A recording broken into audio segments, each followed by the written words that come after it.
садись вот сюда. Тихо. Так, дышите, дышите. Так, у вас такое бледное лицо. Позвольте. Ваши зрачки. Так, так. Сознание не теряли. Пульс частый, но не слабый. Так. Так, смотрите, смотрите. Реакция есть. Так, ваш лоб горячий. Очевидно, какой-то яд. Происходит реакция. Покажите, пожалуйста. Покажите. Укус. Да. Двойной прокол. Есть небольшой отек. Удивительно. Обычно кобра не промахивается, значит, она была молодая или испуганная. Так, вот тут больно. Терпите, терпите. И так, здесь еще порез от глиняного осколка. Там же, где сидела змея. Как глупо держать такую прелесть в горшке. Так, позвольте. Что? Для меня?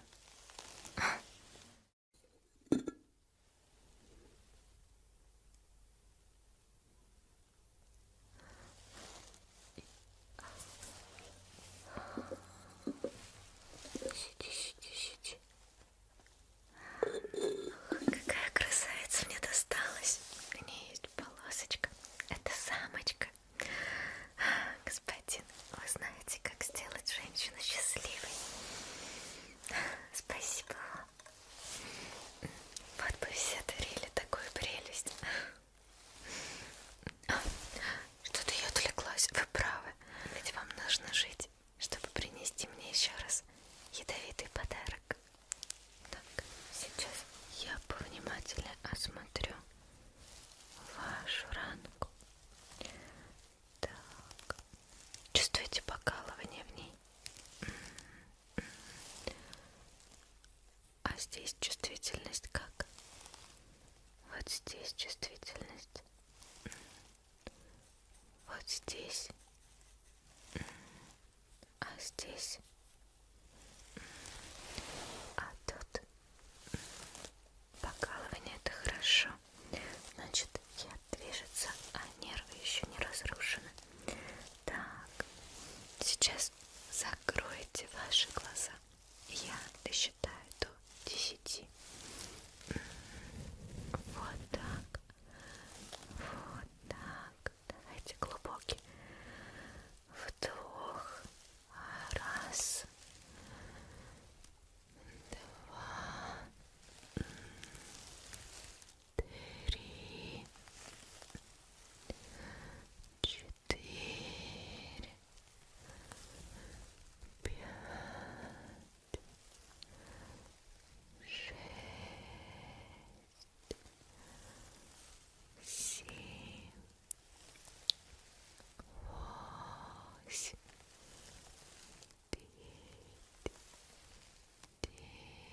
Десять. Так. Отлично. Отлично.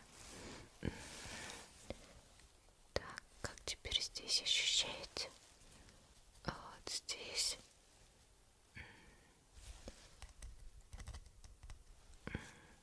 Вы очень-очень крепкий. Удивительно. Почти как один дядечка, которого я как-то однажды спасла в квартале радости. Он тоже был таким же крепким. Не переживайте, я не отпущу вас, пока не удостоверюсь, что ваше сердце бьется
сможет избавить вас от боли, то приходите к нам в наш квартал радости.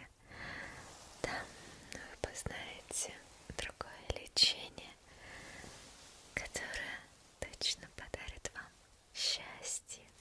Уходи. Ухожу.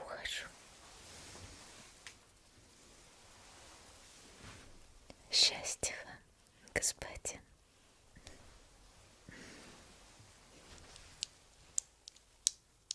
Главное сейчас это спасти тебя.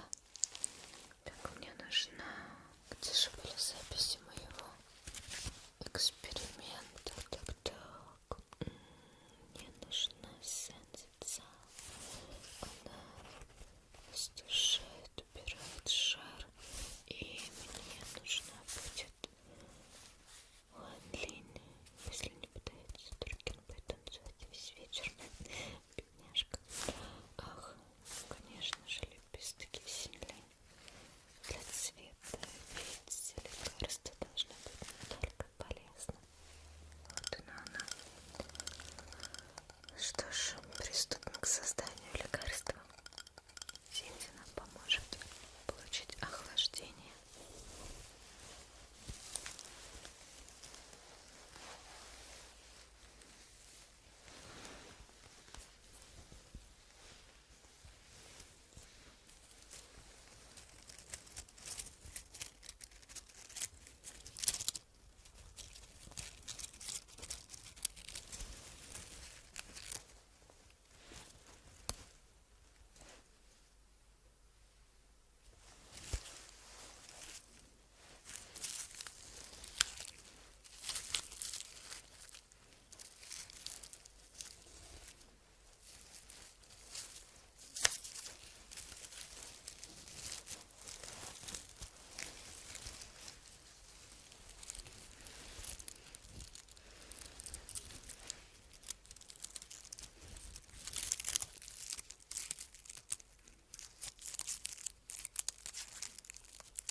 Настоящей змеи. Свежие, идеальные. Так, надо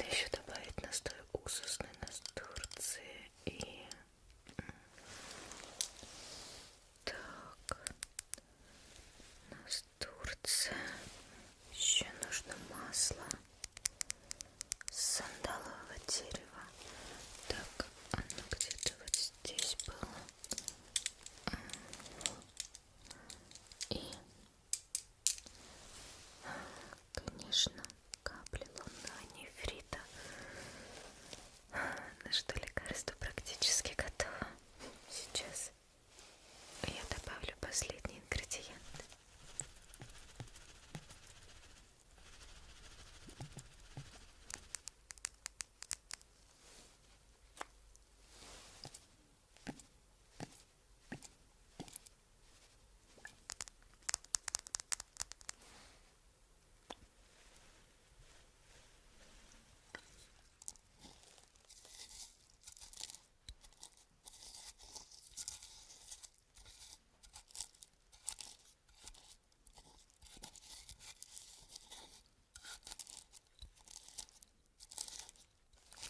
Так, отлично. Не густо, не жидко. Как кажется. Ну что ж, давай нанесем вот сюда. Так вот. Я не уверена, выживешь ты. Но если выживешь, будешь пахнуть как одновременно проклятие и медовый чай. Так, это нужно здесь, захватывая как можно больше площади. Вот так.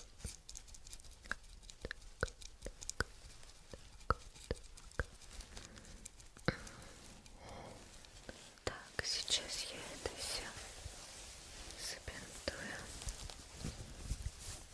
Так, вот так вот. Позволим. Так, да, повязка должна быть плотной. Потерпи. Ага. Так. Так.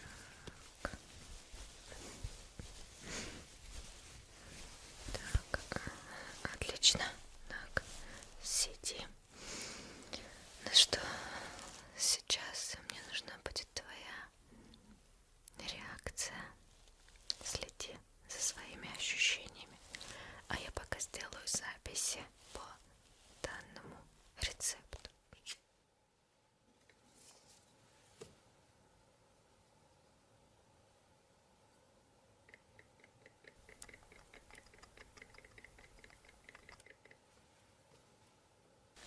Эксперимент 1.3.4.8. Яд змеи. Яд легкого типа. Мазь номер 3. Состав: сянцзы, лотос, фэншуань, уксус настурции, масло, сандал. Так, давайте посмотрим, как. Я немного ослаблю сейчас вашу повязку. Вот так. Так. Отлично, покраснение уходит. Так, подождите.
беседы более интересной, но все-таки терять вас не хочется.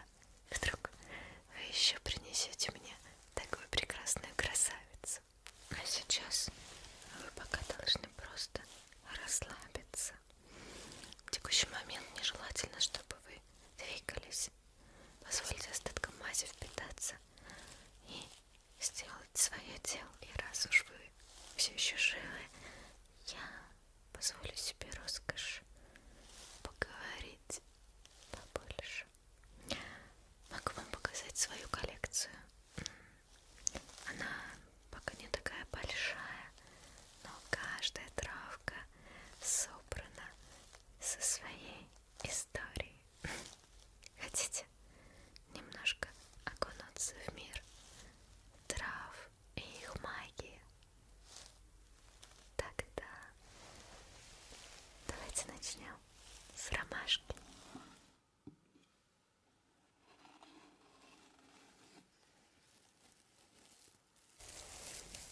Ромашка скромная, но упрямая, не любит жар, но обожает сушиться в тени. Используется при головной боли, боли в животе и излишней разговорчивости. Хотя на вас, наверное, это все не подействует. Вот. Можете немного прикоснуться к магии ромашки. А еще я вам покажу лаванду.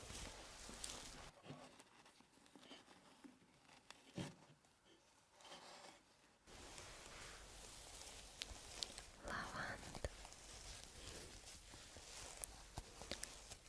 Попробуйте вдохнуть ее аромат.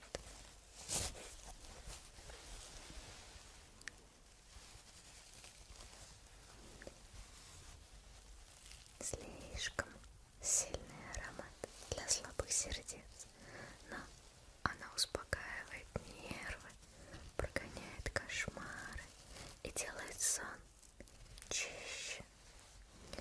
Сушить ее надо в прохладной тени, связав пучки, а заваривать совсем по чуть-чуть.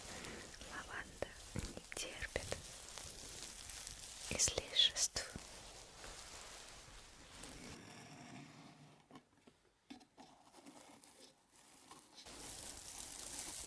Красный клевер. Кажется, клевер простачок, но его часто недооценивают. Ведь клевер может и жар сбить, и здоровье поддержать. Заваривать его нужно с медом, без сахара. Он обижается.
тревожных мыслях. Заваривать нужно одну щепоточку, не больше. Иначе можно увидеть то, что лучше бы и не видеть. С ней нужно быть очень аккуратным. Чем бы вам еще рассказать? Может быть, жасмин, он как воспоминание, нежное, мягкое, с привкусом грусти. Заваривается как чай, хорошо сочетается с зеленым чаем или с мятой.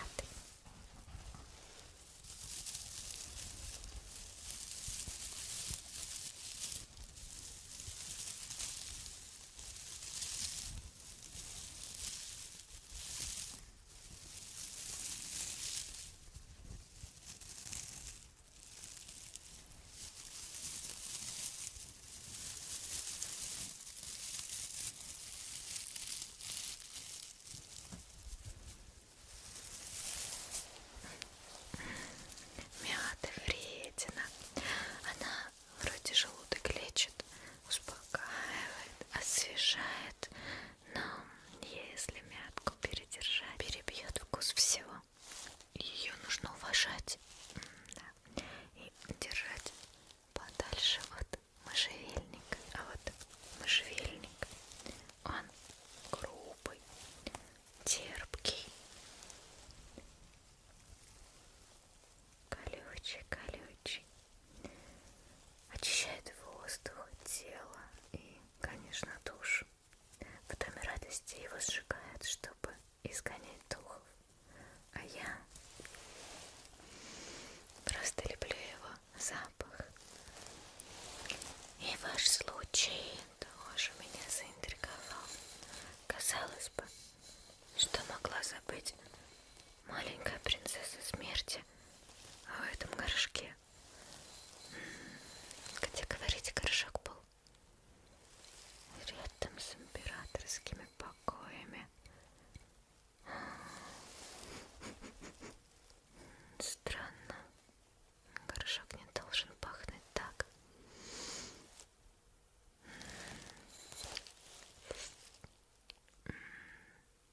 Немного горечи на языке.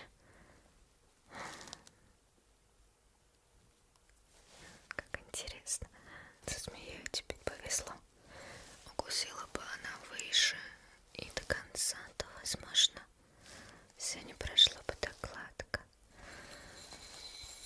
А вот с горшками рекомендую проверить все остальные, потому что если другие тоже смазаны такой же мазью,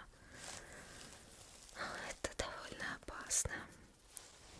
Проверь другие, и, возможно, все намного серьезней и интересней, чем кажется.